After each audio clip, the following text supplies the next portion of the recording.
name, as I said, was Paul Hellyer. I'm a former Minister of National Defence for Canada. I served in 3 governments during a total of 23 and a half years as a Member of Parliament. Although as Minister of National Defence, I had sighting reports of UFOs. I was too busy to be concerned about them at the time because I was trying to unify the Army, Navy and Air Force into a single Canadian Defence Force. And that itself was a kind of battle to the finish. So this was not high on my agenda. But about 10 years ago, I started getting interested due to a young man from Ottawa sending me material on the subject. I told him I was too busy to read it, but he had confidence that someday I would. He sent me a copy of Colonel Corso's book, The Day After Roswell. It took me a while to get around to reading it, but I took it for my summer reading in 2005 and was really impressed with what was contained in it. And what I thought to myself is there are huge issues here, huge issues. And the American people and the people of the world have a right to know what's going on because they're part of it. It's not just an isolated thing.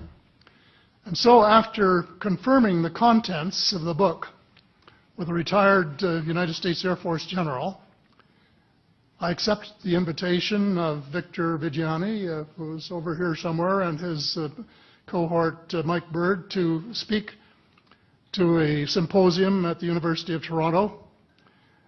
And I said, UFOs are as real as the airplanes flying overhead. That gave me the dubious distinction of being the first person of cabinet rank in the G8 group of countries to say so unequivocally.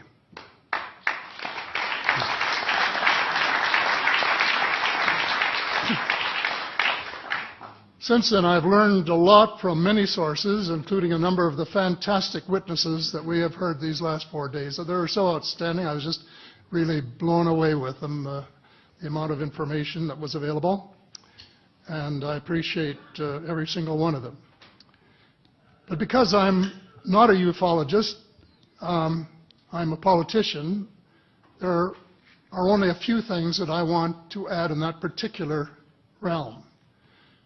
First is that about in the 1960s sometime, it was a flotilla of UFOs headed south that crossed into NATO territory in Europe.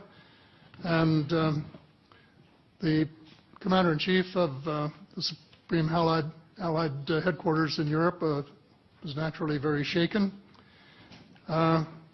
Fortunately, or maybe divine providence, before the panic button was pushed, the flotilla turned around and headed back north. Obviously, they had thought maybe they were Russian, and they were very concerned about it. Anyway, an investigation was launched into this whole subject, and a document was prepared which concluded that at least 4 species had been visiting Earth for thousands of years. And this is my own view at this stage as well. So, except for that, there are just a couple of things that we've talked about that I'd like to refer to. And one was that we were referring to them as they until this morning when Linda Moulton Howe, I think she was the first one, actually named 3 different species. I have brought my latest book called Light at the End of the Tunnel, A Survival Plan for the Human Species, as an aide-memoir, and I name 5 different species here. I'm aware of more now. As a matter of fact, I saw a document just a few days ago that mentioned 20. And I think you, Mr. Chairman, were interested in some of the places they might come from. And I have in here Zeta Reticuli, R-E-T-I-C-U-L-I, Reticuli, the Pleiades, Orion, Andromeda, and the Altair star systems. So I don't think we can more refer to them as they because they're not an amorphous mass. They are different species and consequently may have different agendas. I don't think we can say that they all have the same agenda any more than we could say that the United States, China, and Russia had the same agenda. Our real interests may be very similar, but as of now, our perceived interests are still quite far apart.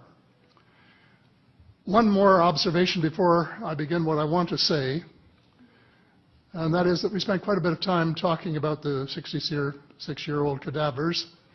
And I was glad to have Linda this morning finally say that there are live ETs on Earth at this present time, and at least 2 of them probably working with the United States government.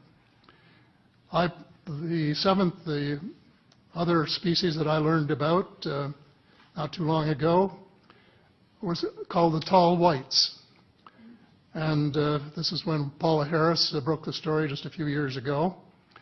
And through her good offices, I had the chance to talk for about 3 hours with former Airman Charles Hall and listen to this absolutely fascinating story of how he was working with, first of all, he was scared out of his skin, but after that, when he got to know them, how he was working with, and finally they became to trust each other and have a good working relationship with the tall whites at the gunnery range at Indian Springs in Nevada.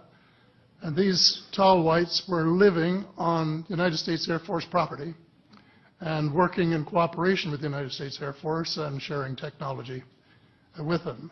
He wrote a book, incidentally, called Millennial Hospitality. There are 4 different versions, but Paula says that Millennial Hospitality number 2 is the best. I think that's the one I read, and it's a very interesting read if you want to sort of get inside the problem of what it's like to bump into these people floating across the terrain in the desert. Well, enough on that for now. My interest is in full disclosure. And my only caveat is I think probably I would say 95 to 98% full disclosure. I know of 1 or 2 things that I'm not sure should be in the public domain, at least yet. They will be someday, I'm sure, but not maybe immediately. But just as children survive the idea of the Tooth Fairy and Santa Claus when they become adult, I think that tax-paying citizens are quite capable of accepting the new and broader reality that we live in a cosmos teeming with life of various sorts. The fact that some other civilizations are more advanced than we are may be humbling, but that could be a necessary step in our survival.